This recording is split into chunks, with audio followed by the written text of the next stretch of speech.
بسم اللہ الرحمن الرحیم۔ دیکھیں ظاہر ہے جب اس راستے پر آئیں گے اہل بیت کے مشکلات ہیں، سختیاں ہیں۔ ابھی ہمارے ایک بہت اچھے دوست مولانا بھی ہیں اور شہید کے بیٹے بھی ہیں، کیونکہ بہرحال حسینی کردار تو ادا کرنا ہے چاہے کہیں پہ بھی ہوں، تو بہرحال وہ ان دنیا کے حالات کو دیکھتے ہوئے وہ یمن میں لوگوں کی فائنینشلی ہیلپ کر رہے تھے پچھلے کافی عرصے سے۔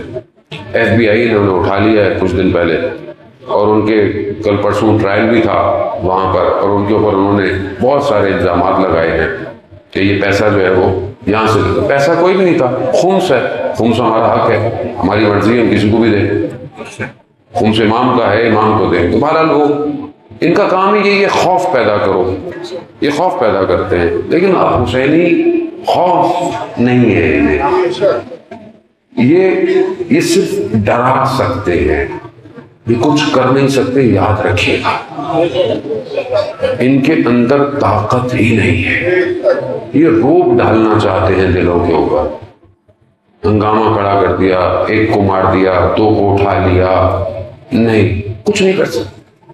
تاریخ میں بنی ہاشم کو دیواروں میں چنوایا گیا ہے زندہ، مگر کیا رک پایا یہ سلسلہ؟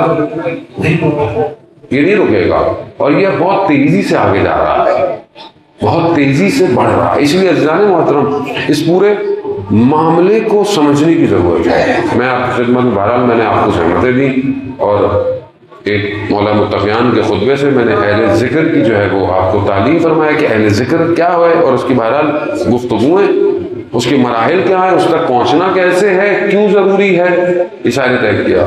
پھر ایک حصہ خطبہ کاسے کا کہ بہرحال پروردگار نے جو ہے وہ جب خلق کیا تو امتحان لیا اپنی پہلی خلقت سے، اس کو پوشیدہ رکھا۔ مولا متقیان حضرت علی ابن ابی طالب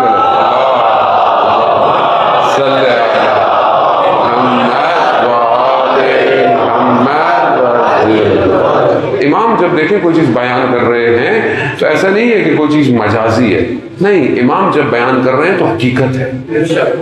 امام فرما رہے ہیں کہ جب پروردگار نے حضرت آدم کو خلق کیا تو خدا چاہتا تو حضرت آدم کو نور دکھاتا، اور ایسا نور دکھاتا اور اس میں ایسی خوشبوئیں اور معطر اور سب ہوتا کہ پورا عالم مبہوت ہو جاتا اس کو دیکھ کر، لیکن خدا نے ایسا نہیں کیا۔ خدا نے اس تین میں یعنی مٹی میں جو ہے وہ رکھا، اور اس مٹی میں خوشبو نہیں تھی، اس مٹی کے اندر خوشبو بھی نہیں رکھی، اور رکھا کافی نہیں، دیکھتے رہے فرشتے ملائک دیکھتے رہے، پھر اس میں اپنی روح کو جو ہے وہ پھونکا، اپنے امر کو، اس چیز کو جو اصل ہے اس کو ڈالا گیا، پھر کہا کہ اس کو سجدہ کرو۔ اب ملائکہ نے اس پوشیدہ ہے نا، چھپا ہوا ہے لیکن امر ہے، سجدہ کیا، مقرب ہو گئے، ملائکہ مقرب ہو گئے۔ شیطان سامنے آیا، ابلیس تھا، حالانکہ اس نے بھی بڑا اپنے مقام کو بڑا اوپر لے کے گیا تھا، لیکن وہاں پر اپنے آپ کو کیا کہتا ہے قرآن میں، واضح اس کی، آپ ماشاءاللہ اہل قرآن ہیں، پڑھتے رہتے ہیں، میں تو بہرحال سیدھے سیدھے آپ کی خدمت میں ترجمہ کرتا ہوں۔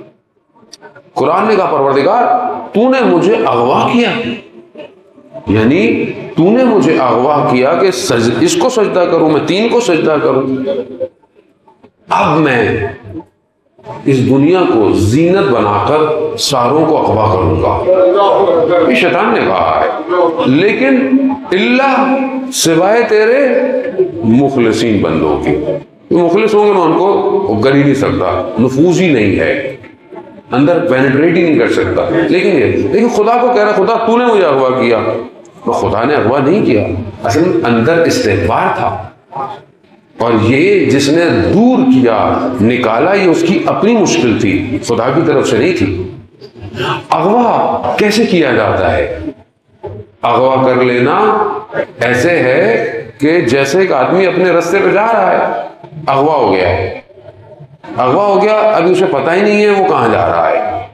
یہ جو سوچ اور ذہن اغوا ہو جاتا ہے کہ آپ کو پتہ تھوڑی چلتا ہے کہ آپ اغوا ہوئے، ہم یہ سمجھتے ہیں کہ ہم تو صحیح جا رہے ہیں، لیکن شیطان اغوا کر چکا ہوتا ہے شیطان کا برنامہ، اس کا شیڈیول بہت پیچیدہ ہے، آسان نہیں ہے۔ قرآن جو ہے وہ واضح الفاظ میں کہہ رہا ہے کہ یہ تمہارا عدو مبین ہے، کھلا آشکار دشمن ہے، اس کے بندے مت بنو۔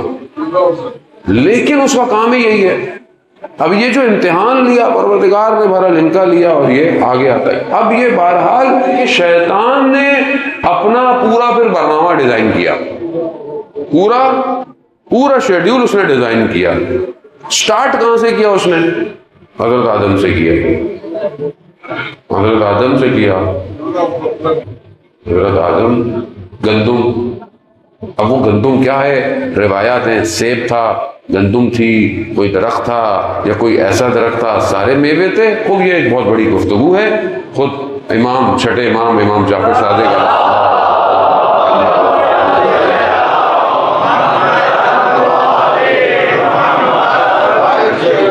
کہ ہم درک نہیں کر سکتے بہرحال کہ وہ کیا تھا، یعنی وہ کیا چیز تھی۔ اصل موضوع امپورٹنٹ ہے۔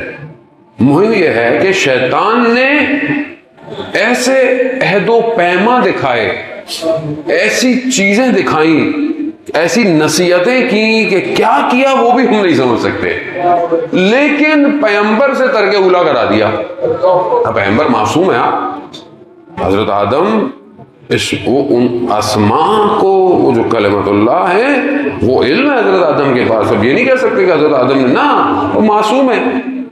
لیکن بہرحال ایک چیز جو بہتر تھی نہیں کرنی تھی، ہو گئی، انجام ہوئی۔ لیکن آپ دوسری طرف دیکھیں کہ دوسری طرف کتنی پاور میں آیا وہ، کتنے اس نے ہیلے بہانے کیے، کیا کیا کیے، سانپ کی صورت میں گیا، کس حالت میں گیا، کیا کیا بہرحال اس نے، یعنی آپ اس کی طرف سے متوجہ ہوں۔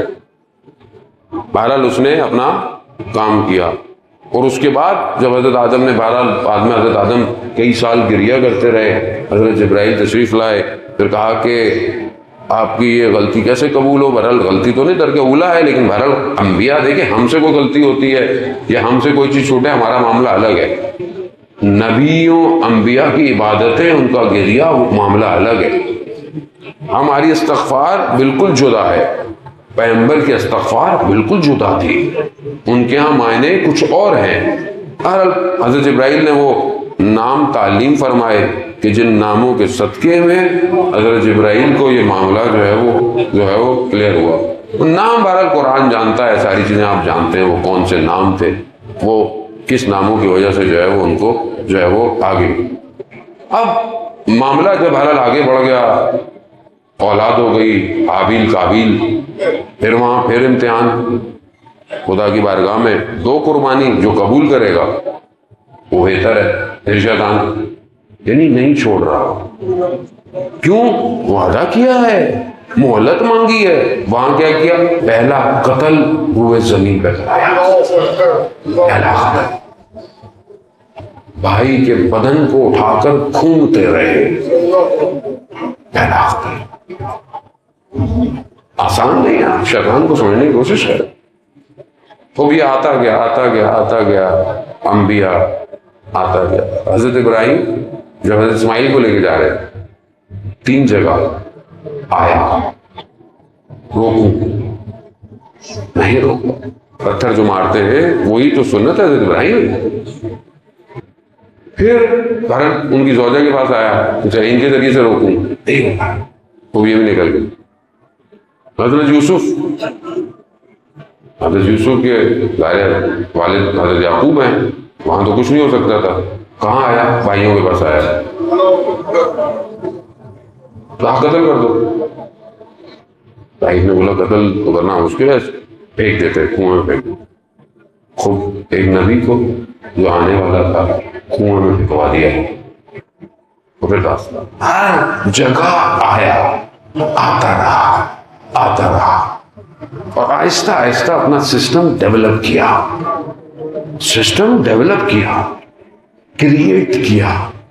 فرعون شخص نہیں، فرعونیت ہے، نظام بنایا، نظام کو قرآن مشخص کر رہا ہے۔ کیا کر رہا ہے؟ فرعون کرتا کیا ہے؟ یہ کرتا ہے قبضے کر لو، مار دو، ایسے کر دو، وہ کر دو، ظلم میں رکھو، ضعف میں رکھو، دبا کے رکھو۔